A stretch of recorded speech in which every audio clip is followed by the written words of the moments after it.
चलिए class 10th science start करें। आज से हमारा क्लास 10th वालों का साइंस का सब्जेक्ट स्टार्ट हो जाएगा। सिलेबस आज की क्लास में डिस्कस करेंगे कि कितना चैप्टर है, कैसे पढ़ना है, किस टाइप से क्वेश्चन आएंगे, कहां से आएंगे। पूरा सिलेबस का ओवरव्यू बस देखना है आज। उसके बाद एक एक चैप्टर अपन कल से पढ़ना स्टार्ट करेंगे। ठीक, इसका भी पूरा जैसे मैथ्स का एक चैप्टर का पूरा सिंगल वीडियो में हर एक प्रश्न कवर रहता है। एक वीडियो 2-2.5 घंटे का बनेगा, उतना बस कर लेना। बोर्ड एग्जाम में एक भी क्वेश्चन उससे बाहर नहीं जाएगा। सेम साइंस का भी होगा। ये मैथ्स और साइंस सिर्फ छत्तीसगढ़ बोर्ड वालों के लिए है, एनसीईआरटी के लिए अलग क्लासेस है, उनको देखना। ये सिर्फ छत्तीसगढ़ वालों के लिए है। हाँ, साइंस का बन सकता है सभी बोर्ड के लिए, क्योंकि सिलेबस अलग जरूर होगा लेकिन चैप्टर्स जो चैप्टर सेम है उन चैप्टर्स को इस क्लास से कर सकते हो। ठीक, तो साइंस में अपने टोटल 18 चैप्टर है। छत्तीसगढ़ बोर्ड के में 18 चैप्टर है। 18 चैप्टर्स में से मैं आप लोग को पढ़ाऊंगा सिर्फ 12 चैप्टर्स। ये 12 चैप्टर देखो, साइंस पता है ना 3 चैप्टर से मिलकर बना है, मतलब 3 रहता है। एक फिजिक्स वाला, भौतिक रसायन फिजिक्स, एक केमिस्ट्री रहेगा और एक बायो वाला। फिजिक्स, केमिस्ट्री और बायो। बायोलॉजी जिसमें पेड़ पौधे पत्ते, मानव शरीर, मनुष्य के हार्ट का चित्र बनाओ, ये सब रहेगा उसमें। पौधों के बारे में तो ये मैं नहीं पढ़ाऊंगा, ये मैं खुद नहीं पढ़ा तो पढ़ाऊंगा कहाँ से। मैथमेटिक्स वाला जो भी रहेगा मैं कवर करवाऊंगा। फिजिक्स और केमिस्ट्री, फिजिक्स और केमिस्ट्री, इन दोनों पार्ट्स को मैं पूरा का पूरा डिटेल्ड कवर करूंगा। टोटल पेपर साइंस का भी कितना होगा, मैथ्स का जैसे बताया था सेम साइंस का है, इसलिए इसको पैटर्न को बताऊंगा नहीं है। फिजिक्स 6 चैप्टर है, केमिस्ट्री 6 चैप्टर है, बायो भी 6 चैप्टर, तीनों 6-6 चैप्टर में बटा है। इसमें से आएगा 25 नंबर, इसमें से भी 25 नंबर, इसमें से भी 25 नंबर, हो गया ना 75, और प्रैक्टिकल 25। तो इन दोनों पार्ट्स को 25 और 25 नंबर वाला 50 नंबर टोटल मैं कवर करवाऊंगा। और रहा बायोलॉजी का, तो उसके लिए स्क्रीन पीडीएफ मिल जाएगा, वहां से मैं सिर्फ इंपॉर्टेंट क्वेश्चंस को कवर करवाऊंगा, या हो सके कोई दूसरे टीचर जो ऑनलाइन में पढ़ाए वो पढ़ाएंगे। ठीक, फिलहाल फिजिक्स और केमिस्ट्री अपन पूरा यहां से कवर करेंगे। पहले सिलेबस को समझे, देखते हैं क्या क्या है अपने सिलेबस में।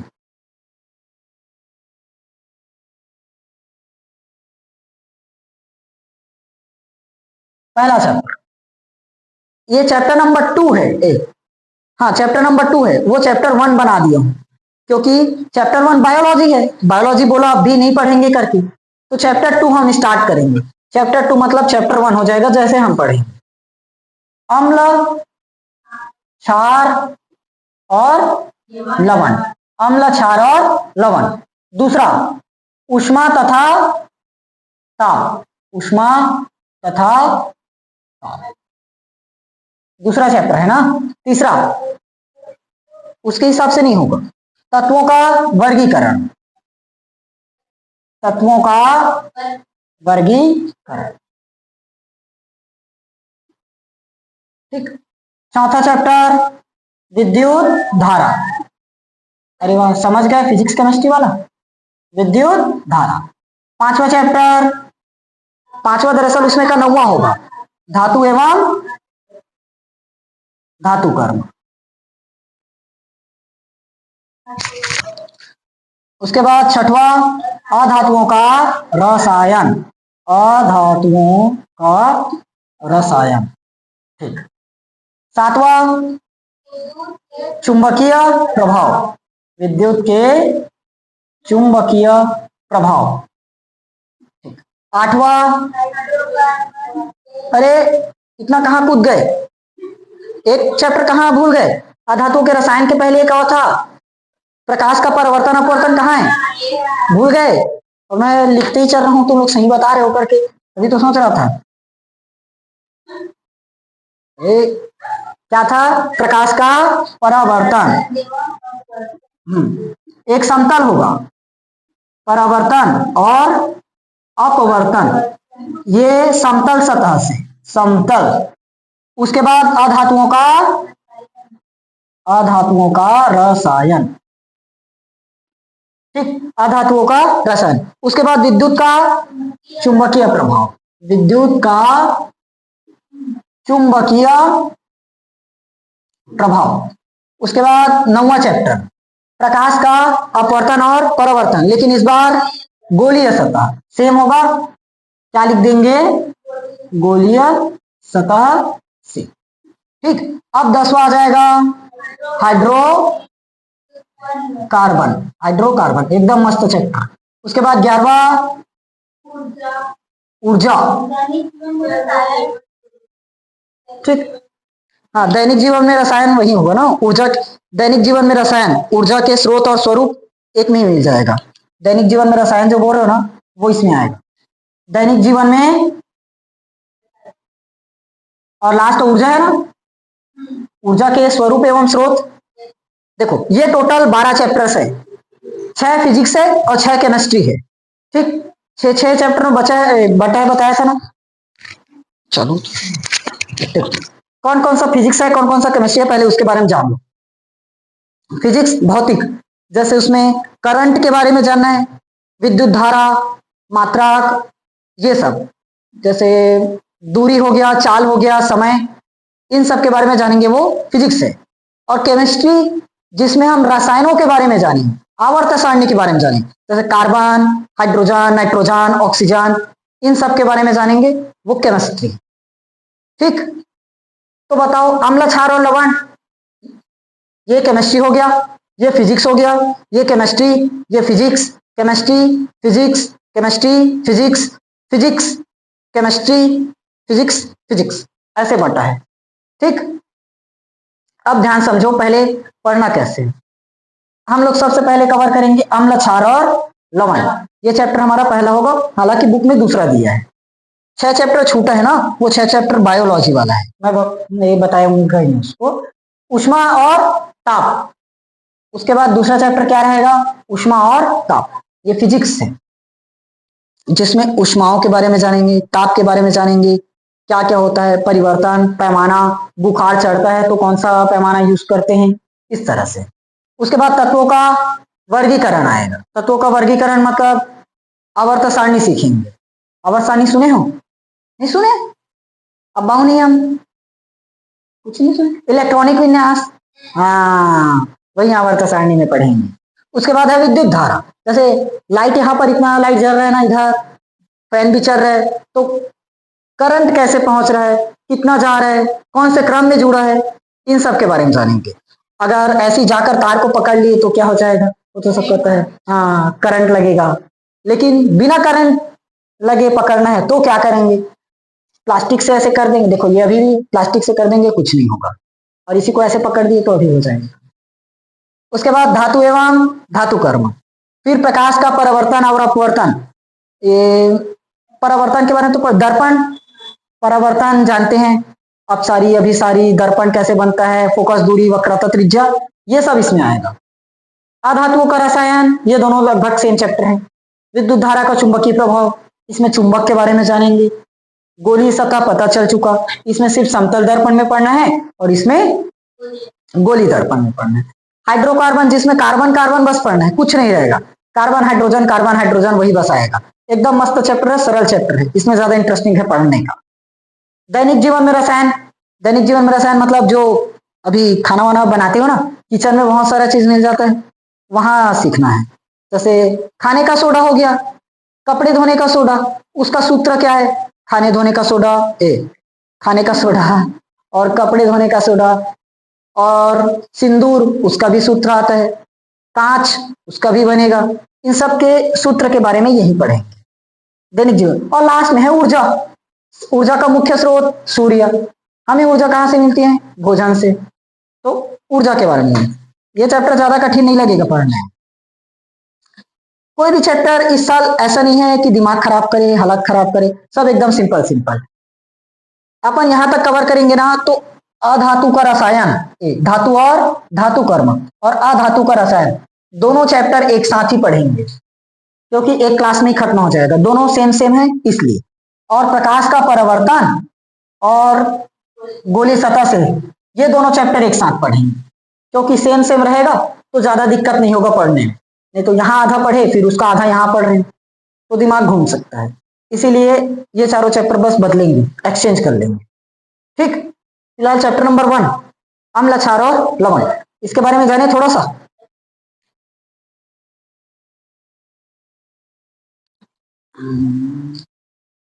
चलो पहला चैप्टर स्टार्ट करें, अम्ल, क्षार और लवण। अम्ल, क्षार और लवण। देखो अम्ल किसे कहते हैं?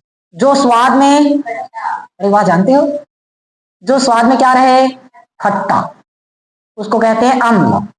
और जो स्वाद में क्या रहे, तीखा या थोड़ा बहुत कड़वा बोल सकते हैं। एकदम कड़वा नहीं होगा ना, जैसे वो करेला खा लिए वैसे कड़वा नहीं, और एकदम मिर्ची खा लिए वैसा तीखा भी नहीं। जो स्वाद में क्या रहे, तीखा या कड़वा। समझ में आया? खाने का सोडा खाए हो कभी? वो है क्षार। इनो पिए हैं ना, इनो मीठा रहता है क्या, खट्टा रहता है, उसका स्वाद पता नहीं चल पाता ना, वैसी है, वही है क्षार, तीखा या कड़वा, वैसी टाइप में लगता है ना थोड़ा थोड़ा। ठीक, और दोनों को मिला दिए तो क्या बन जाएगा, लवण। दोनों को मिलाने पर, इसी को बोलते हैं उदासीन। अलग से लिख लेता हूं, ऐसे लिखना ना परिभाषा, नहीं तो एक मिनट रुको रुको रुको, यह तो मैं शॉर्ट में समझा रहा हूं इसी में। पहला क्या है, अम्ल, जो स्वाद में क्या रहे, जो स्वाद में खट्टे होते हैं। और क्षार, जो स्वाद में तीखा या, लिख लोगे ना बाकी का, तीखा या कड़वा। उसके बाद आ जाएगा उदासीन। उदासीन, उदासीन किसको बोलेंगे, जिसमें अम्ल और क्षार दोनों समान रहे। अभी बताता हूं, जिसमें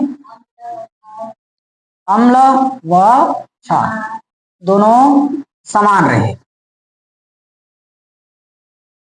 उसको क्या बोलेंगे, उदासीन। जैसे एक चम्मच नींबू का रस, एक चम्मच नींबू का रस, और उसमें मिला दो थोड़ा सा सोडा, खाने का सोडा, नमक नहीं, मीठा पानी थोड़ी बना रहे, उसमें थोड़ा सा सोडा खाने का, तो उसका कुछ स्वाद नहीं आएगा, उदासीन हो जाएगा, पानी जैसा लगेगा। पानी का कोई स्वाद रहता है, नहीं रहता, वैसे इसका भी स्वाद नहीं रहता, क्योंकि उदासीन है। जितना अम्ल उतना ही क्षार, तो दोनों बराबर कर दिए ना, अम्ल और क्षार एक दूसरे के दुश्मन है, बराबर हो जाएंगे। लेकिन बराबर बराबर रहेगा तो बराबर होगा, कैसे, जैसे एक चम्मच नींबू का रस लिए तो थोड़ा सा खाने का सोडा लिए, होगा तो बराबर होगा, क्योंकि दोनों बराबर आ गया तो उदासीन मिलेगा। अब उसी में एक कप नींबू का रस ले लिए और सिर्फ थोड़ा सा बस खाने का सोडा लिए, तो बताओ खाने का सोडा कुछ असर कर पाएगा क्या, क्योंकि नींबू का रस का जो वैल्यू है, क्वांटिटी है, बहुत ज्यादा है, तो वो तो खट्टा ही लगेगा। तो दोनों की मात्रा क्या रहना चाहिए, बराबर। समझ में आया? ये तो हुआ अम्ल, क्षार और उदासीन की परिभाषा। अब इनकी पहचान करना सीखो, लिखो मत, अम्ल व क्षार की क्या करेंगे, पहचान। यहां से पेपर में क्वेश्चन आएगा, यहां से क्वेश्चन पेपर में पूछा गया है, अम्ल और क्षार की पहचान कैसे कैसे पहचान सकते हो, बताओ। अम्ल की पहचान क्या है, पहला स्वाद से पहचान सकते हैं, स्वाद से, बताओ स्वाद से कैसे पहचानोगे, अम्ल क्या रहेगा, खट्टा, अम्ल क्या रहता है, क्षार क्या रहता है, तीखा या, देखो ऊपर में बता रखी, पहला किसकी मदद से पहचान पाए, स्वाद की मदद से। दूसरा, लिटमस पेपर नाम की कोई चीज सुने हो, लिटमस, इसकी मदद से भी पहचान सकते हैं, अम्ल और, एक अम्ल और एक, देखो लिटमस पेपर कैसे बताएगा, लिटमस पेपर, नीला लिटमस पेपर क्या हो जाएगा, क्या होता है, लाल, नीला लिटमस पेपर क्या हो जाएगा, लाल, तो वो क्या है, अम्ल। अगर नीला लिटमस पेपर लाल हो गया तो वो क्या बनेगा, अम्ल। और उसी की जगह लाल लिटमस पेपर अगर क्या हो जाए तो वो क्या होगा, क्षार। समझ में आया, ये पॉइंट क्लियर। देखो क्या क्या पढ़े, स्वाद से पहचाने, अम्ल, अम्ल क्या रहेगा, खट्टा, क्षार क्या रहेगा, तीखा या कड़वा, लिटमस पेपर, अम्ल नीला लिटमस पेपर को क्या करेगा, लाल, क्षार क्षार लाल लिटमस पेपर को क्या करेगा, नीला। ये मोस्ट इंपॉर्टेंट क्वेश्चन है, यहां से कई साल पेपर में आया है प्रश्न। समझ में आया? कितना तरीका देख लिए पहचान, दो, पहला स्वाद, दूसरा लिटमस पेपर, तीसरा पत्ता, पत्ता, पत्ता से कैसे बताओगे, पत्ता से क्या करेंगे, पत्ता को आखिर खाकर ही तो देखेंगे ना, तो वो तो स्वाद से आ गया। जली विलयन, तीसरा जली विलयन। तीन चीज है हमारे पास, क्या क्या है, अम्ल और तीन चीज बोलता हूं, दो चीज, अम्ल और क्षार, एक है अम्ल और एक क्षार। तो जली विलयन से अम्ल के बारे में कैसे बताएंगे और क्षार के बारे में कैसे बताएंगे, बताओ बताओ, दिमाग लगाओ। देखो जली विलयन में, इसमें विलयन में क्या करें, H+ आयन, जो जली विलयन में H+ आयन दे वो अम्ल, और जलीय विलयन में, इसको सामने डिटेल में पढ़ेंगे ना, OH- आयन दे वो क्या। अच्छा अभी इसका बेसिक इतना याद रखना, सामने बताऊंगा कि कैसे कैसे होता है। देखो हमारे पास जल है H2O, ये तो जानते हैं ना, इसका बॉन्ड कुछ इस तरह से रहता है HOH। हाइड्रोजन कितना बार है, 2 बार, ऑक्सीजन कितना बार, 1 बार, तो इसको ऐसे लिख सकते हैं क्या, HOH, अभी भी है, तो H टूटता है प्लस में, OH टूटता है, और प्लस वाला क्या है अम्ल, और माइनस वाला, समझ में आया, H2O है, क्या है हमारे पास H2O, मतलब HOH, H टूटेगा प्लस, OH टूटेगा माइनस, प्लस वाला को क्या बोलोगे और OH माइनस को, बताओ समझ में आया कि नहीं आया। अब अम्ल और क्षार क्लियर, चलो शुरुआत से एक बार रिवाइज करें। पहला हमने क्या जाना, अम्ल, जो स्वाद में क्या रहे, खट्टे, उसको कहते हैं अम्ल। फिर क्षार, जो स्वाद में क्या रहे, तीखा कड़वा, वो क्षार, और दोनों की मात्रा बराबर हो जाए, जिसका स्वाद ही ना रहे वो उदासीन, जिसमें अम्ल और क्षार की मात्रा बराबर। तो बताओ उदासीन का कोई स्वाद रहेगा, नहीं, उसका कोई भी स्वाद नहीं रहता। पानी का कोई स्वाद रहता है, तो पानी उदासीन है। समझ में आया। अम्ल और क्षार की पहचान, पहला किसकी मदद से पहचाने, स्वाद, हम उसको चख सकते हैं, जैसे मान लो अपने को संतरा दिए, अब संतरा पता नहीं है, मान लो ये अम्ल है करके, चखोगे ना तो खट्टा लगेगा, तो समझ जाओ अम्ल है, और तीखा या थोड़ा कड़वा जैसा लग गया तो क्षार। लिटमस पेपर से भी पहचान सकते हैं, नीला लिटमस पेपर अगर लाल हो गया तो वो क्या बनेगा, अम्ल, अगर लाल लिटमस पेपर नीला हो जाए तो क्षार। क्लियर है। अब जली विलयन में भी बता सकते हैं, H2O है, H और OH, H टूटेगा प्लस में, OH टूटेगा माइनस में, तो प्लस वाला क्या कहलाया, अम्ल, और माइनस वाला क्षार। समझ में आ गया, याद रहेगा ये चीज। ये लिटमस पेपर और जली विलयन दोनों से क्वेश्चंस बहुत बनते हैं। अच्छा इसका एग्जांपल बता सकते हो,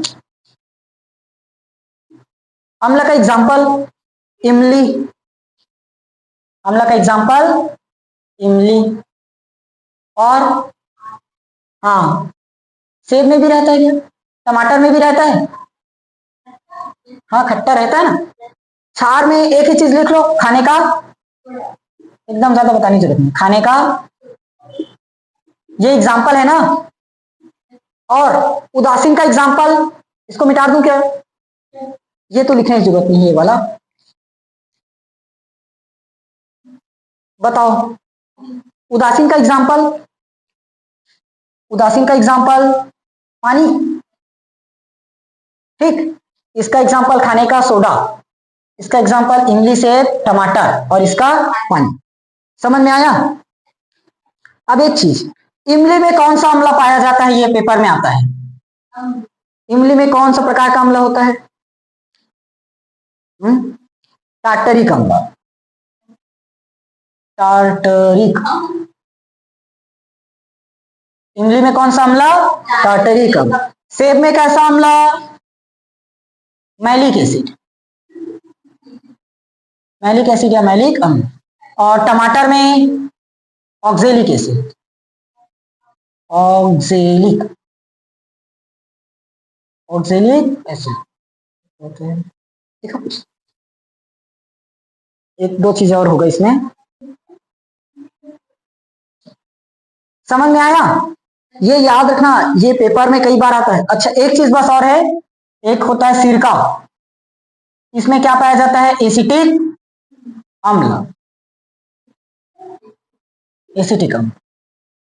समझ में आया? क्लियर हुआ? स्वाद में खट्टा वो अम्ल, तीखा या कड़वा वो क्षार, उदासीन में बराबर रहेगा, ना तो अम्ल ना खट्टा, ना तो अम्ल ना क्षार। ठीक, यानी कि पानी, पानी का कोई भी स्वाद नहीं रहता।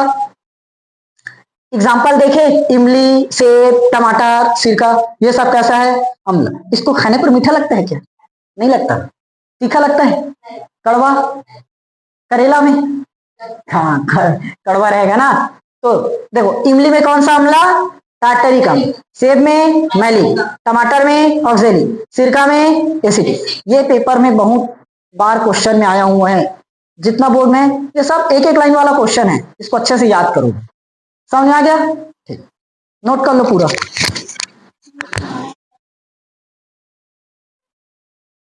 उदासीनीकरण अभिक्रिया, देखो एकदम सिंपल है, समझना कि परस्पर क्रिया करने पर लवण तथा पानी का बनना। देखो है? नहीं, अम्ल और क्षार दोनों को मिलाएंगे तो लवण बनेगा और पानी बनेगा। थ्योरी लिख लोगे, क्या क्या लिखेंगे? अम्ल और क्षार की परस्पर क्रिया से लवण तथा पानी का बनना क्या कहलाएगा? लिख लोगे क्या? छोड़ दो, क्या क्या लिखे? हमने किसकी किसकी क्रिया करवाया? अम्ल और क्षार दोनों आपस में क्रिया किया तो क्या क्या बना? लवण और पानी। अम्ल और क्षार की परस्पर क्रिया करने पर लवण तथा पानी का बनना क्या कहलाएगा? उदासीनीकरण। अब पेपर में ऐसे आएगा ना, उदासीनीकरण अभिक्रिया किसे कहते हैं? दो उदाहरण द्वारा समझाइए। तो ये परिभाषा हुआ एक नंबर का। अब दो अपने को एग्जाम्पल लिखना है। पहला, अम्ल बताओ, HCl, अब भी बताया था HCl अम्ल है। क्षार NaOH, ये भी क्षार है। लवण, अब देखो ध्यान से, इसको बनाने का एकदम मस्त सरल तरीका बता रहा हूं। H रहता है प्लस में, Cl रहता है माइनस। जो सामने में है वो प्लस और बाद में है वो माइनस, तो ये प्लस और ये, तो ये Na वाला प्लस और OH, और इसको तो हम पहले से ही जानते हैं, H प्लस OH माइनस, कल भी बताया था। तो अब क्या होगा? देखो इसका प्लस वाला और इसका वो क्रिया करेगा, और इसका माइनस वाला और इसका प्लस ये क्रिया करेगा। इसमें प्लस कौन है? Na, और इसमें माइनस कौन है? तो क्या बन गया? देखो NaCl नमक है, लवण बन गया। प्लस पानी, देखो यहां माइनस में कौन? OH, यहां प्लस में कौन? H, तो H और OH मिलकर H2। इसको पहले ही बताया था ना, HOH, हाइड्रोजन कितना बार? दो बार, H और H दो बार, और ऑक्सीजन, तो क्या बन गया? H2। समझ में आया? ये क्या है? हाइड्रोक्लोरिक अम्ल, और ये सोडियम हाइड्रोक्साइड, सोडियम हाइड्रोक्साइड, और ये क्या है? नमक, यानी कि सोडियम क्या बोलते हो? क्लोराइड, और ये पानी। समझ में आया कि नहीं आया? क्लियर? प्लस वाला क्रिया किससे करेगा, माइनस से, तो H और OH मिलकर H2O बन गया, इसमें प्लस Na और इसमें माइनस Cl, तो NaCl बन गया। समझ में आया? चलो एक और एग्जांपल और देख लेते हैं। H2SO4 ये क्या है, hydrogen sulphate, sulphuric acid, plus इसकी क्रिया करवा दो CaOH ट्वाइस, कैल्शियम हाइड्रोक्साइड, बुझा हुआ चूना। ये क्षार बताया था ना अभी चूने को बारे में, चूना क्षार है, ये हुआ। अब देखो ध्यान से, ये किस में टूटेगा, ये और ये, तो इसका माइनस और इसका प्लस आएगा, तो इसमें क्या है, प्लस में Ca और इसके माइनस में SO4, तो CaSO4 बन गया, प्लस इसके माइनस में OH और इसके प्लस में H, मतलब H ही है ना, H2 मतलब H, तो क्या बन गया, H2O, क्या बन गया, H2O। अब बैलेंस बस करना बच्चा, क्यों बैलेंस करना पड़ा, क्योंकि हाइड्रोजन कितनी बार दे दिया है और पिछली बार कितना दिया था, यहां भी कितना था, इसीलिए बैलेंस नहीं करना पड़ा। लेकिन यहां पर कितना बार है, 2 बार, और यहां भी 2 बार, बाहर में मतलब 2 बार। ठीक, अब बताओ, देखो यहां ऑक्सीजन, ऑक्सीजन छोड़ो, हाइड्रोजन देखो, हाइड्रोजन यहां 2 बार, और यहां तो टोटल कितना बार हो गया, 4 बार, और यहां कितना, तो 2 बार और लाना पड़ेगा, तो सामने 2 लगा दो, हाइड्रोजन कितना हो गया, वाह, 2 दूनी 4, और यहां पर 2 और 2 4 है। ऑक्सीजन गिनो, ऑक्सीजन कितना, 2, और यहां तो 4 और 2 6, देखो यहां 4 बार है और यहां तो 4 और 2 6, क्लियर हुआ। ये क्या है, हाइड्रोजन सल्फेट, या ब्रैकेट में लिख सकते हो सल्फ्यूरिक एसिड। ये क्या है, कैल्शियम हाइड्रोक्साइड, कैल्शियम हाइड्रोक्साइड। ये क्या है, कैल्शियम सल्फेट। ठीक, समझ में आया कि नहीं आया? ये पूरा सूत्र याद करते चलोगे ना कि कौन कौन आ रहा है सामने और जरूरत पड़ेगा। क्लियर हुआ? देखो अम्ल और क्षार की क्रिया कराने पर लवण और पानी का बनना क्या कहलाएगा, उदासीनीकरण। तो अम्ल और क्षार, लवण और पानी, HCl NaOH, इसका प्लस इसका माइनस, तो बन गया H2, इसका प्लस इसका माइनस, क्या बन गया, NaCl, H2SO4 CaOH ट्वाइस, तो H plus SO4 minus, Ca plus और OH माइनस, तो H और OH मिलकर क्या बनाएगा, H2O, बैलेंस लास्ट में कर देंगे, यहां Ca और यहां SO4, तो क्या बन गया, CaSO4। यहां हाइड्रोजन कितना, और यहां टोटल 4, तो यहां भी कितना करना पड़ा, 2, तो 2 दूनी 4। समझ में आ गया? ठीक, ये हो गया उदासीनीकरण, नोट कर लो। कल क्या क्या पढ़े थे, उदासीनीकरण, उसके पहले धातु और अधातु क्रिया, वो मत करना, नहीं आता पेपर में क्रिया वाला, उदासीनीकरण जरूरी। एक और बताया था, अचार को तांबे के बर्तन में क्यों नहीं रखते। देखो अचार में क्या रहता है, अम्ल, अचार में क्या होता है, अम्ल, और अम्ल धातु से क्रिया कर लेगा, तांबा क्या है, धातु, अचार में क्या रहता है, अम्ल, तो अम्ल धातु से क्रिया करके क्या बना लेगा, विषैला पदार्थ। इसीलिए अचार को तांबे और एल्यूमिनियम के बर्तनों में नहीं रखते, उसकी जगह कांच के बर्तनों में रखते हैं, क्योंकि कांच अधातु है। अधातु के बारे में बताया था ना, धातु मतलब जिसमें करंट लग जाए वो, अब कांच में लगता है क्या, लेकिन लोहा में लग जाए, एल्यूमिनियम में, तो वो सब क्या है, धातु। समझ में आया? अचार को तांबे और एल्यूमिनियम के बर्तन में इसलिए नहीं रखते क्योंकि अचार में क्या पाया जाता है, अम्ल, और अम्ल धातु से क्रिया करके क्या बनाएगा। ठीक, उसके बाद जाने उदासीनीकरण, अम्ल और क्षार की क्रिया करवा देते हो, क्या बनता है, लवण और पानी, वो कहलाता है उदासीनीकरण। जैसे HCl अम्ल है और NaOH क्षार है, तो बताया था ना, ये प्लस में और ये प्लस और ये इसका माइनस वाला इसका प्लस वाला, तो क्या बनाएगा, NaCl, इसका प्लस वाला और इसका माइनस वाला, तो H और H मिलकर H2 और एक बार एक, तो H2O बन गया। समझ में आया? अगला है आयनीकरण।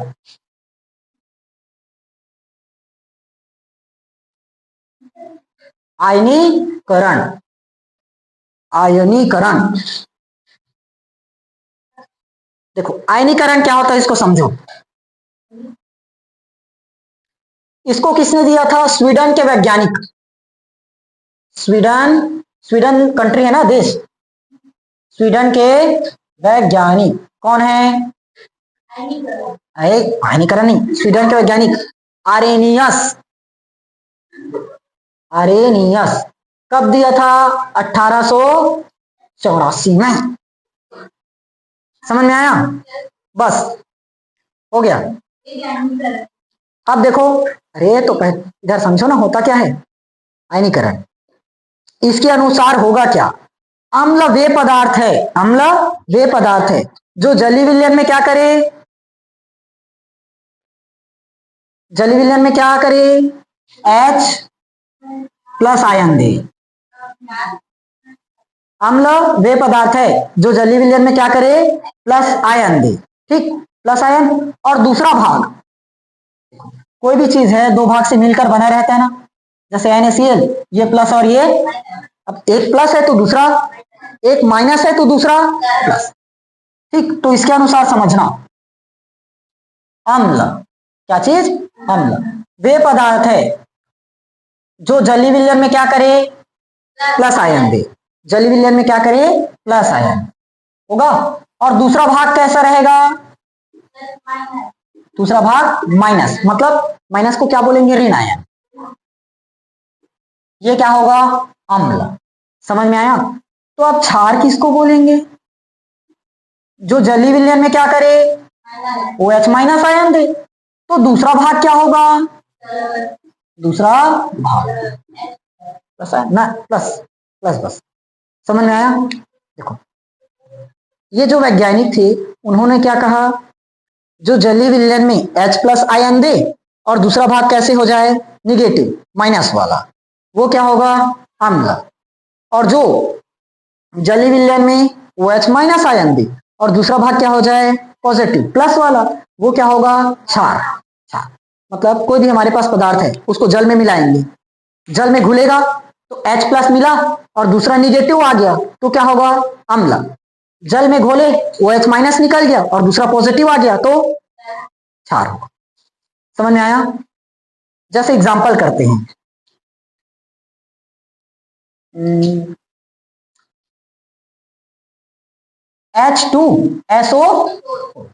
H2SO4, ये क्या है? अम्ल। कैसे पता चला? देखो, इसको हमने जल में मिलाया तो क्या बना देगा? H। अब कितना बार है? 2 बार, इसलिए क्या बन जाएगा? 2 बार प्लस।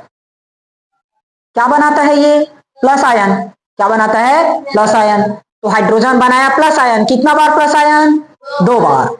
और दूसरा भाग कैसे होगा? माइनस। तो SO4 में कितना माइनस? 2 बार। 2 बार, यहां 2 बार प्लस तो यहां 2 बार बैलेंस। समझ में आया कि नहीं आया? अब वैसे ही क्षार के लिए CaOH ट्वाइस ले लेते हैं, होगा।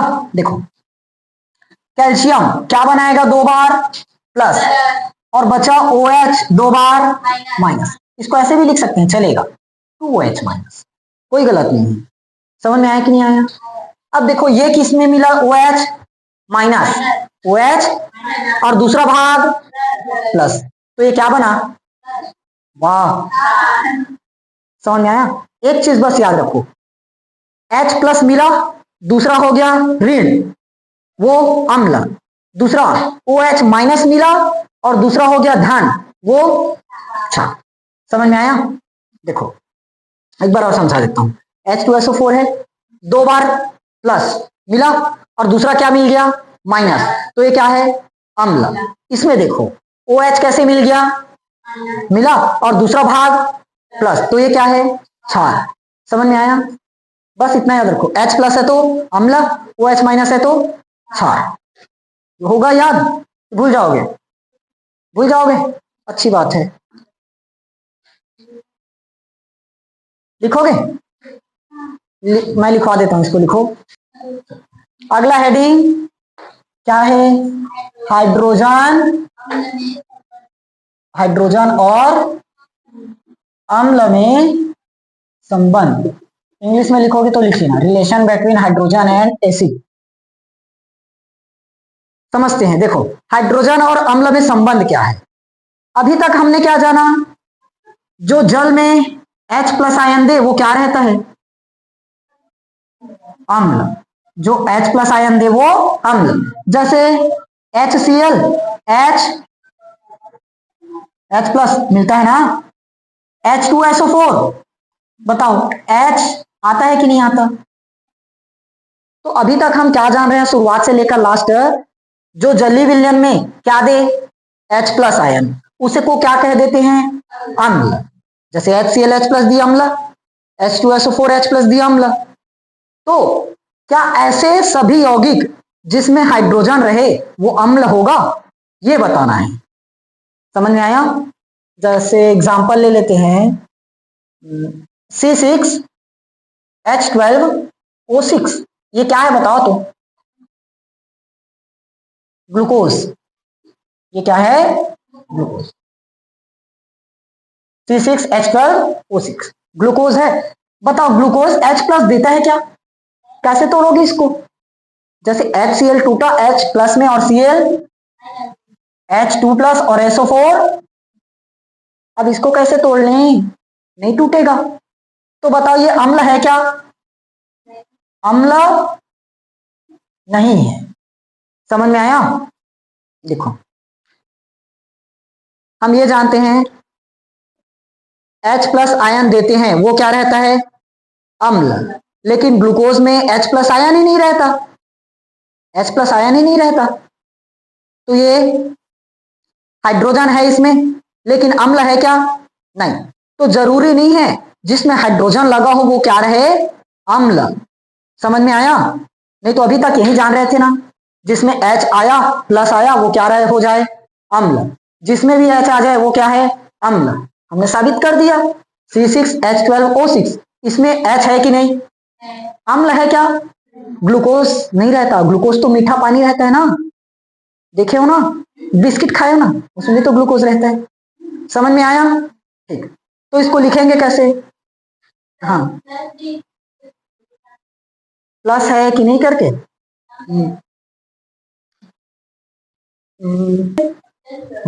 इसको मैं लिखवा देता हूं, लिखो ऐसे हेडिंग करना। अब लिखो HCl, HCl, ये आयनन के पश्चात, आयनन के पश्चात हो गया, H प्लस आयन बनाते हैं, H प्लस आयन बनाते हैं। हुआ? अब पैराग्राफ चेंज कर लो। जबकि ग्लूकोज, जबकि ग्लूकोज, और ब्रैकेट में ये सूत्र लिख लो, C6H12O6 हो गया। विलयन,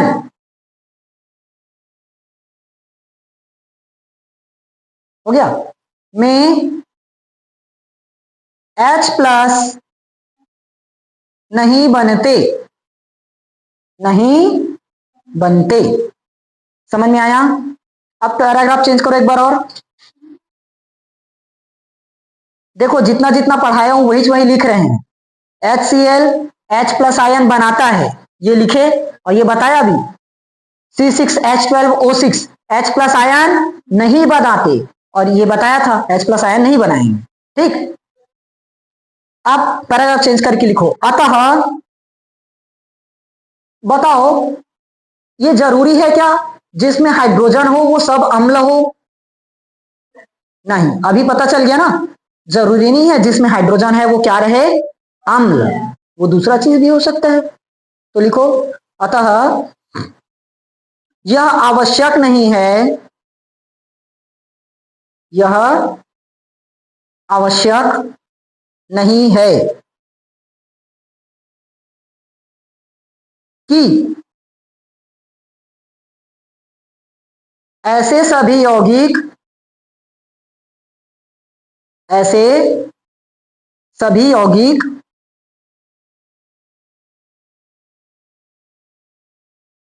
जिनके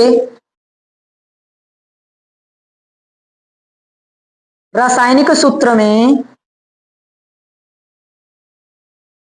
जिनके रासायनिक सूत्र में हाइड्रोजन हो, हाइड्रोजन हो, वह अम्ल ही हो, वह अम्ल ही हो। समझ में आया कि नहीं आया? अभी दिक्कत नहीं है ना?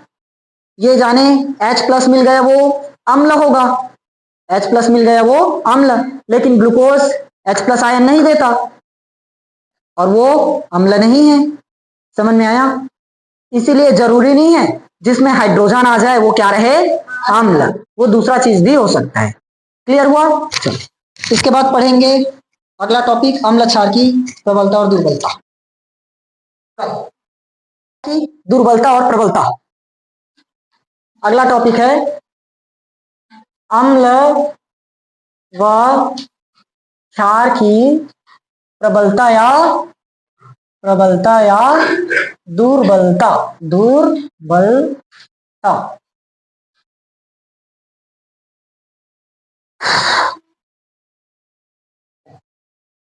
देखो, अम्ल और क्षार प्रबल है या दुर्बल, ये उसकी आयनन क्षमता पर निर्भर करेगा, किस प्रकार से घूर रहा है। जैसे सोचो, दो लोग हैं, एक थोड़ा सा कमजोर है और एक ताकतवर है। अगर दोनों को भिड़वा दे आपस में, कमजोर को और ताकतवर को, तो जीतेगा कौन?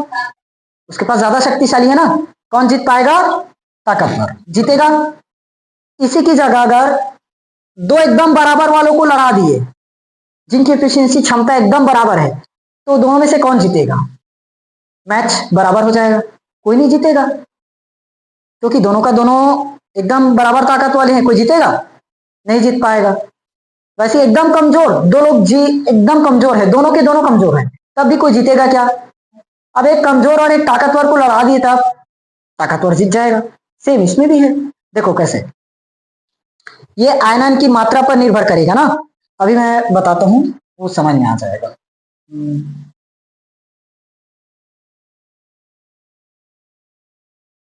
यहाँ लिखें, पहला प्रबल अम्ल, प्रबल अम्ल,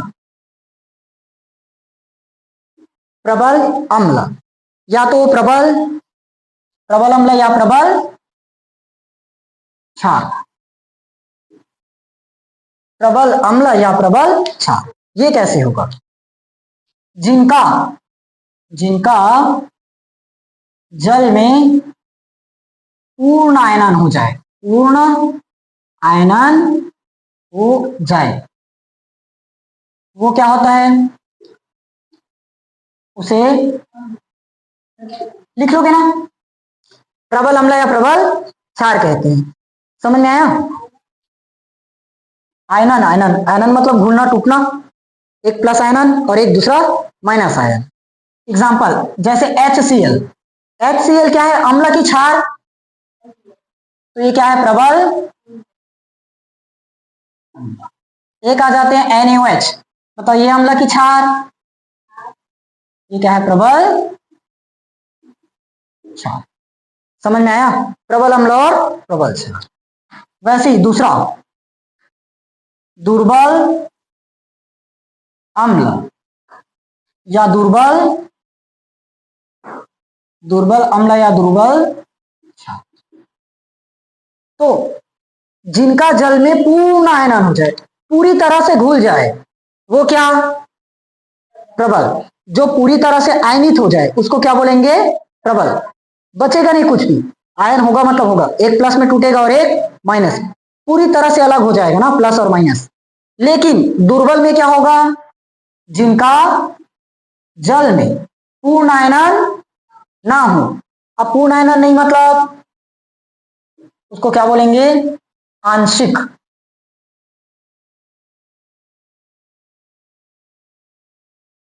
जिनका जल में क्या हो जाए, आंशिक आयनन, जैसे CH3COOH, ये क्या है हमारा, दुर्बल अम्ल। ठीक, अब मुझे दुर्बल क्षार का एक एग्जांपल बताओ। दुर्बल क्षार बताओ, काम दे रहा हूं, नहीं पता तो ढूंढ कर लाओ, कहीं से भी ढूंढ कर लाओ, लेकिन लाओ। ठीक, ये समझ में आया कि नहीं आया? जिनका जल में क्या हो जाए, पूर्ण आयनन, मतलब पूरी तरह से अलग हो जाए, एक प्लस में और एक माइनस में, वो क्या कहलाएगा, प्रबल। और जो सिर्फ थोड़ा सा अलग हो पाए वो दुर्बल।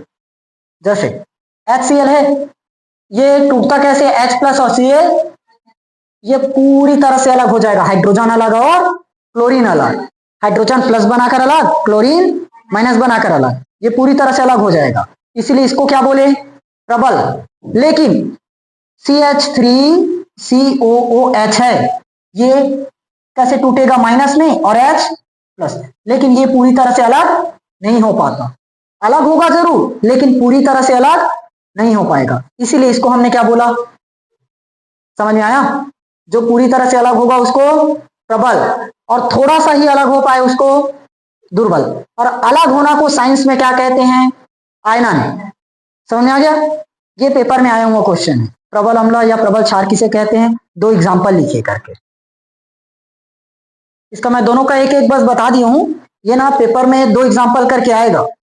जैसे बोर्ड, अभी तो खैर नॉर्मल है, स्कूल में एक एक में दे देंगे नंबर, लेकिन जब बोर्ड एग्जाम होगा तो पेपर में ऐसे आएगा, प्रबल अम्ल किसे कहते हैं, 2 उदाहरण दीजिए, या प्रबल अम्ल के 2 उदाहरण लिखिए, दुर्बल क्षार के 2 उदाहरण लिखिए, सबका 2-2 एग्जाम्पल पता रहना चाहिए। हमने एक क्या जाना, HCl, एक और लिख ले रहा हूं, HNO3, 2-2 एग्जाम्पल याद रखना सबका। इसमें हमने क्या लिया, NOH, एक लिख लो, KOH, CH3COOH एक है, एक और है COOH, इसको बच, या तो HCOH नहीं, छोड़ दो।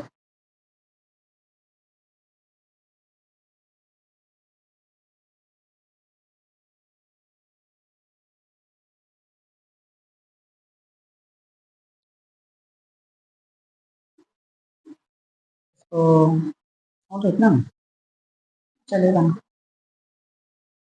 इसका ढूंढ कर लाओगे कि बताऊं? एक तो बता देता हूं, एक खोजोगे, CaOH, एक काम आसान कर दिया, एक काम बस दे रहा हूं, एक बस खोज के लाना, याद रहेगा ना पूरा चीज? कल पूछूंगा, मिटा दें। अब अम्ल और क्षार की प्रबलता, लास्ट टॉपिक है।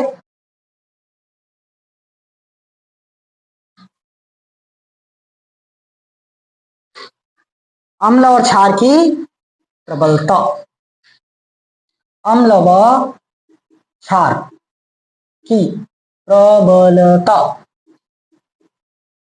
अम्ल और क्षार की प्रबलता। देखो हमारे पास 4 चीज है, प्रबल अम्ल, प्रबल क्षार, दुर्बल अम्ल, दुर्बल क्षार, सबको आपस में मिलाना है और देखना है बनता क्या है। पहला, एक हम मिला सकते हैं क्या चीज, प्रबल अम्ल, और इसमें और क्या मिला दोगे, प्रबल अम्ल में प्रबल क्षार, तो क्या बनेगा वो बताना है। दूसरा, प्रबल अम्ल मिला देते हैं और दुर्बल क्षार कर देते हैं, दुर्बल क्षार। तीसरा, आप प्रबल क्षार मिला देते हैं और दुर्बल अम्ल मिला लो। चौथा क्या बचा, दुर्बल अम्ल और दुर्बल क्षार।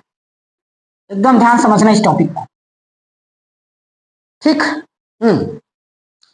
अब मुझे बताओ, प्रबल अम्ल और प्रबल क्षार दोनों ही प्रबल है, अम्ल की मात्रा बराबर क्षार की भी मात्रा, क्वांटिटी में करके देखेंगे तो आसान होगा। देखो हमने एक कप बोलता हूं, 1 चम्मच नींबू का रस लिया, 1 चम्मच नींबू का रस, और उसमें खाने का सोडा मिला दिया। नींबू का रस क्या है? अम्ल की क्षार, अम्ल। खाने का सोडा क्षार, दोनों को मिला दिए और दोनों की क्वांटिटी बराबर, तो अम्ल लगेगा कि क्षार? कुछ नहीं लगेगा। क्या बन जाएगा? उदासीन, क्योंकि दोनों की मात्रा हमने क्या कर दी? बराबर। तो उसका कुछ स्वाद बनेगा? पानी का स्वाद है, वैसे उसका भी स्वाद नहीं रहेगा। आया? वैसे ही प्रबल अम्ल और दुर्बल क्षार। अब सोचो ये कैसे होगा? अम्ल क्या है? प्रबल, प्रबल मतलब ज्यादा। एक कप हमने क्या लिया? नींबू का रस। एक कप नींबू का रस, उसमें सिर्फ 1 चम्मच खाने का सोडा मिलाओ, तो अब हमें अम्ल लगेगा कि क्षार? साफ है, क्या लगेगा? खट्टा ही लगेगा ना, क्योंकि नींबू का रस बहुत ज्यादा है और खाने का सोडा सिर्फ थोड़ा सा ही है। अब इसी में पलट दो उसको, प्रबल क्षार और दुर्बल अम्ल। मतलब 1 कप खाने का सोडा लो और उसमें 1 चम्मच बस नींबू का रस मिलाओ, अब अम्ल लगेगा कि क्षार? क्योंकि क्षार की मात्रा, तो यहां क्या आ जाएगा? समझ में आया? अब दोनों को बराबर कर दो, दुर्बल अम्ल और दुर्बल क्षार। अब उदासीन, क्या बना देगा? उदासीन। समझ में आया? जैसे एग्जांपल करके देखिए, एक ठो प्रबल अम्ल। प्रबल अम्ल हमने अभी एग्जांपल में लिया था HCl। प्रबल क्षार, क्षार में क्या लिए हो? NaOH, NaOH या तो KOH। देखो उदासीन बनता है कि नहीं बनता, चेक कर लेते हैं। आखिर जो हमने कॉन्सेप्ट लिखा सही है कि नहीं। H कैसे टूटेगा? प्लस, और Cl NaOH, ये बताया था ना, एक प्लस में टूटेगा और एक, और दोनों अपोजिट वाले को लेकर निकल जाएगा। यहां क्या है? Cl माइनस में, और यहां Na प्लस में, इसका माइनस इसका प्लस, तो क्या बनाएगा? Na बना, प्लस H और OH मिलकर H2। बता उदासीन है कि नहीं पानी? पानी उदासीन है ना, उसका स्वाद रहता है क्या? तो ये चीज समझ में आया? अब जितना भी बेसिक पढ़ाया हूं उनको अच्छे से कर लेना। अम्ल क्षार की प्रबलता समझ गए। जो पूरी तरह से घुल पाए प्रबल, मतलब पूरी तरह से टूटे वो प्रबल अम्ल बोल सकते हो, क्षार बोल सकते हो। जो थोड़ा सा ही टूट पाए वो दुर्बल अम्ल और दुर्बल क्षार। दो एग्जाम्पल याद कर लेना, ठीक? वो पेपर में आएगा। प्रबल अम्ल के 2 एग्जाम्पल बताइए, दुर्बल अम्ल के। नहीं मिला? क्यों नहीं मिला? चलो बताता हूं। अच्छा, अम्ल और क्षार की प्रबलता भी जाने थे ना। उसके बाद प्रबल और प्रबल अम्ल को मिला दिए तो क्या बनेगा? उदासीन। प्रबल अम्ल और प्रबल अम्ल मिल जाए तो उदासीन। वैसे दुर्बल अम्ल और दुर्बल क्षार मिले तब उदासीन। प्रबल अम्ल और दुर्बल क्षार मिले तब अम्ल। अरे प्रबल अम्ल और दुर्बल क्षार, अम्ल कौन है? प्रबल, इसीलिए अम्ल मिलेगा। प्रबल मतलब ज्यादा शक्तिशाली, तो ज्यादा शक्तिशाली वाले कम वाले को निपटा देगा ना, ठीक? अब प्रबल अम्ल है, प्रबल मतलब ज्यादा शक्तिशाली, और क्षार बेचारा दुर्बल, तो अम्ल जीतेगा ना। इसीलिए जितने लोग पहला क्लास ज्वाइन कर रहे हो ऊपर ऊपर से जाएगा, पहले ही बता रहा हूं, कुछ समझ में नहीं आएगा। चलो अगला है pH scale, most important question. PH scale, हाँ पीएच स्केल, इसको किन्होंने दिया था? हाँ ठीक है, किसने दिया था? 1909 में डेनमार्क के वैज्ञानिक सोरेनसन, इन्होंने बताया था किसके बारे में? पीएच। अब पीएच स्केल की जरूरत पड़ी क्यों? देखो हम जानते हैं ना, अम्ल और क्षार। नींबू का रस है, वो अम्ल रहेगा कि नहीं रहेगा? सेब अम्ल है कि नहीं? उसमें भी तो अम्ल रहता है। तो अब ये पता करना है कि सेब ज्यादा खट्टा है कि इमली का रस, नींबू का रस। सेब ज्यादा खट्टा नहीं रहता, नींबू का रस ज्यादा खट्टा है ना। अब हर जगह तो चख नहीं सकते, अगर किसी ने मान लो कुछ मिला दिया तो इसीलिए वहां पर चेक करने की जरूरत पड़ेगी। समझ में आया? देखो खट्टा हम जानते हैं, इमली भी रहेगा, नींबू का रस भी रहेगा, सेब भी है, संतरा भी है, सब खट्टीला है, मतलब सब क्या है? अम्ल। लेकिन कौन ज्यादा प्रबल है, मतलब कौन ज्यादा खट्टा है और कम उससे कम खट्टा है? इसको पता करने के लिए क्या आया, पीएच स्केल आया। समझ में आया? अब पीएच स्केल की जरूरत क्यों पड़ी, सबकी प्रबलता का पता करने के लिए। अब ऐसे तो नहीं लिखेंगे साइंस में, ये ज्यादा खट्टा है इसको पता करने, कम खट्टा है उसको पता करने के लिए स्केल की जरूरत पड़ी, नहीं। उसकी अम्लता की प्रबलता को पता करने के लिए कि कौन प्रबल अम्ल है, कौन प्रबल क्षार है, कौन दुर्बल अम्ल है, कौन दुर्बल क्षार है, इसको पता करने के लिए क्या आया, पीएच स्केल आया।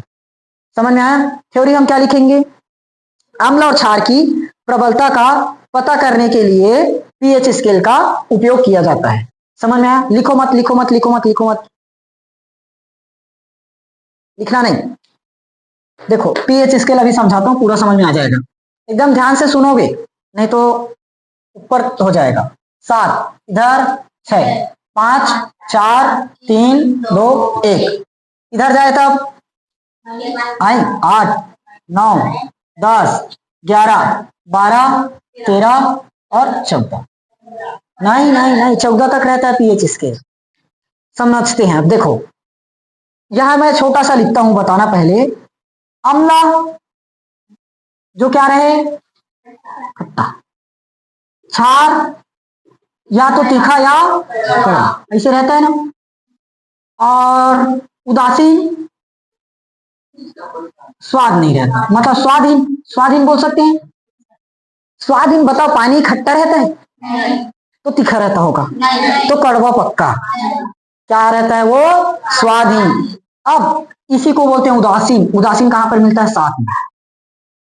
साथ ही क्यों लिए, देखो समझ में आ गया होगा, इधर 6 और इधर 6, तो बीच में क्या मिलेगा, 7, उदासीन। समझ में आया? तो 7 पर अगर कोई चीज पहुंच जाए तो वहां पर ना तो खट्टा और ना ही मीठा, ना तो खट्टा नहीं तीखा या कड़वा, 7 पर उसका कोई भी स्वाद नहीं रहेगा। अच्छा एग्जाम्पल बताओ उदासीन का, पानी। एग्जाम्पल क्या है, पानी। अच्छा नमक, नमक भी तो उदासीन है, क्यों, उसका क्या स्वाद रहेगा, अरे वो जो तुम लोग खाने पीने में वो छत्तीसगढ़ी भाषा खारो खारा, वो नहीं है स्वाद, वो उदासीन ही है, नहीं बोलते उसको स्वाद। स्वाद खट्टा होता है, मीठा होता है, तीखा होता है, हाँ। और कौन सा स्वाद, तो फल, चलो फल का एग्जांपल लेते हैं। फल क्या रहता है, या तो मीठा होगा, हाँ, या कड़वा होगा, खट्टा। ठीक, चलो फिलहाल अपने टॉपिक पर आते हैं, वो खाकर देख लेना। देखो, अरे यार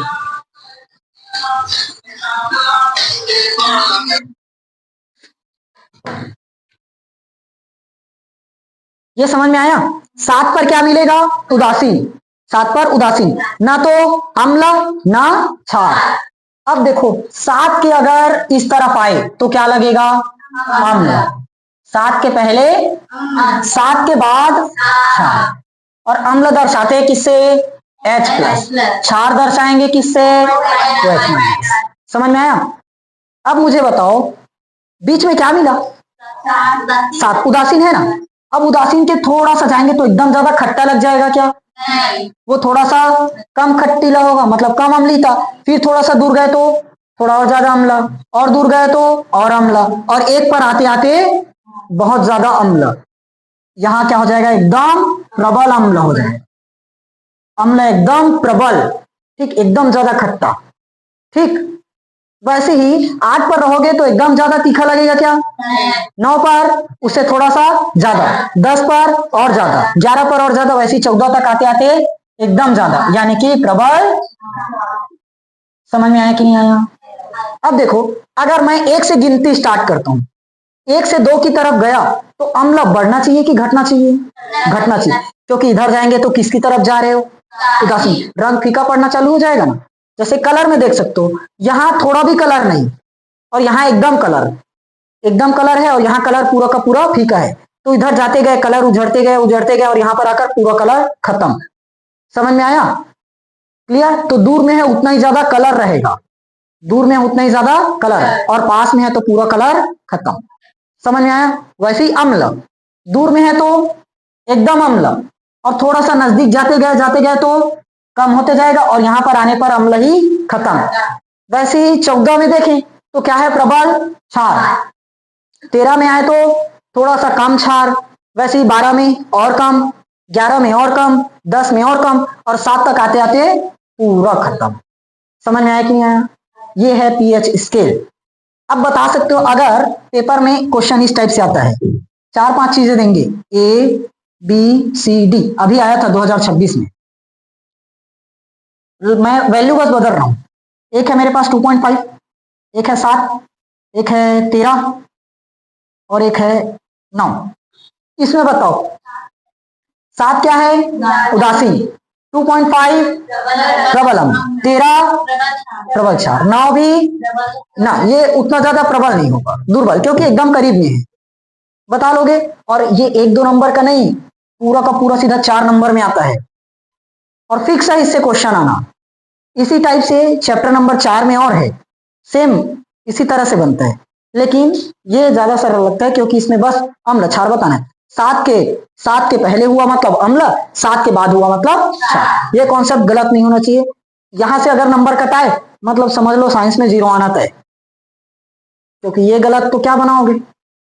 समझ में आया? अब इसी को अपन थोड़ा सा बदल कर कैसे पूछ सकते हैं। अगर 7 के बाईं तरफ गए तो क्या बनेगा, अम्ल। 7 से दाईं तरफ जाए तो क्षार। किसकी मात्रा बढ़ेगी, क्षार की।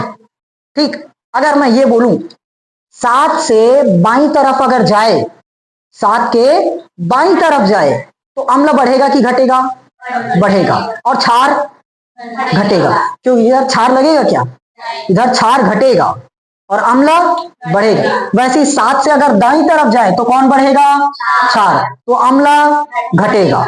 समझ में आया, अम्ल घटेगा।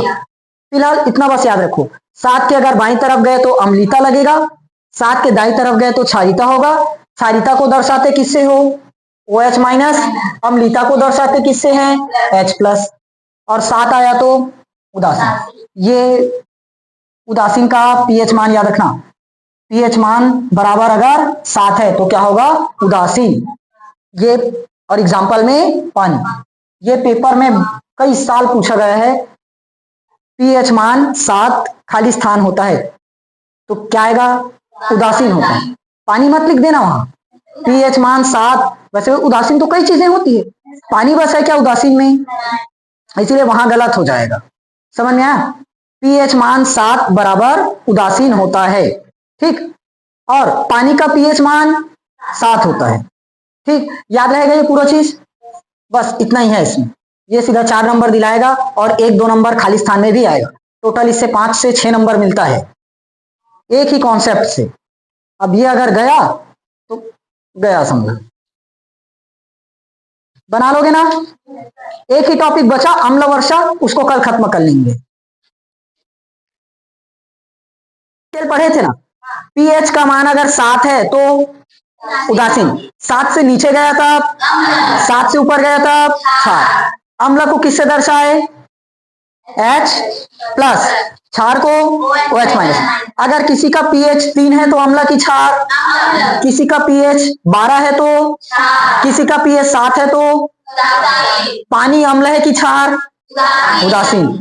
नींबू का रस अम्ल की क्षार, अम्ल, उसका पीएच मान 7 से कम रहेगा कि ज्यादा, 7 से कम, क्योंकि नींबू अम्ल है, अम्ल का पीएच 7 से कम। समझ में? क्षार, खाने का सोडा क्षार है कि अम्ल, क्षार, तो उसका पीएच मान कितना रहना चाहिए, 7 से अधिक। समझ में आया? ठीक, आगे का कॉन्सेप्ट। अच्छा ये बताओ तो इमली में कौन सा अम्ल मिलता है, इमली में कौन सा अम्ल, हाँ टाटरिक अम्ल। सेब में कौन सा अम्ल, मैलिक अम्ल, और टमाटर में ऑक्जेलिक अम्ल, सिरका में एसिटिक अम्ल। समझ में? ये कॉन्सेप्ट क्लियर है।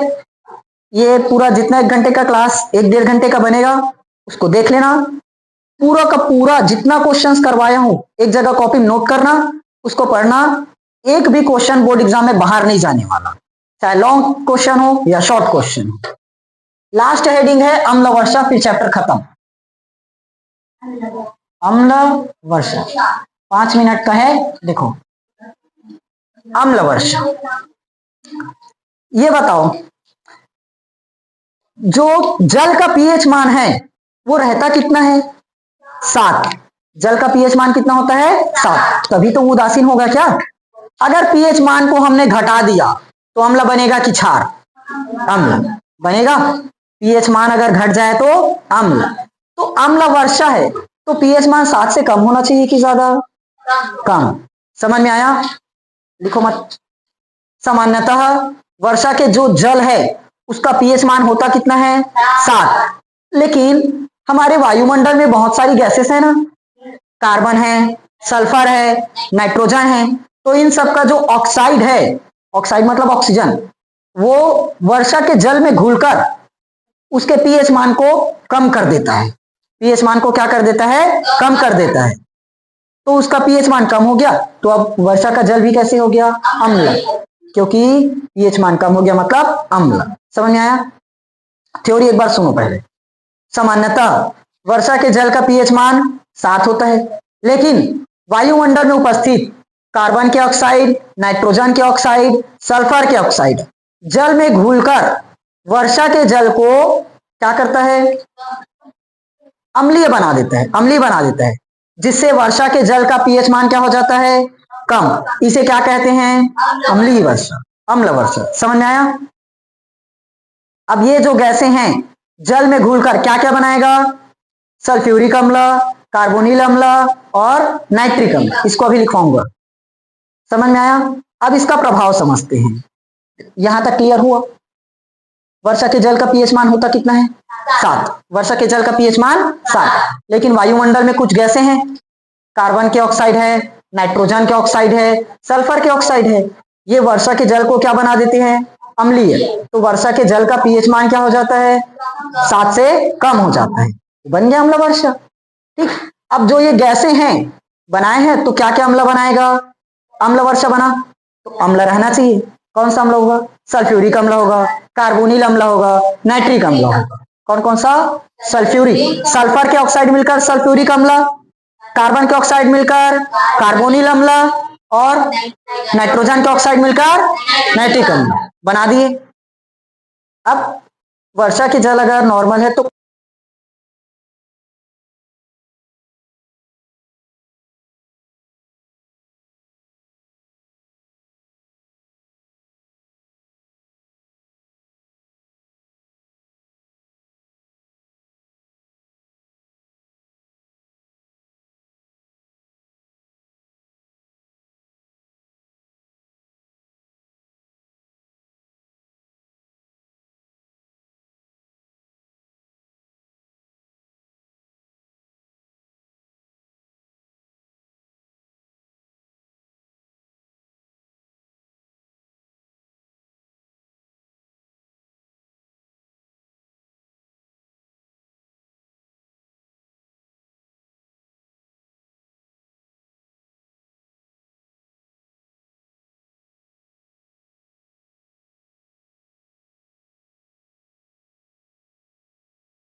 ठीक, गैस बोला है तो सिर्फ गैस, अम्ल बोला है तो अम्ल, और कुछ नहीं बोला तब तक तो हो गया काम, पूरा का पूरा बताना पड़ेगा।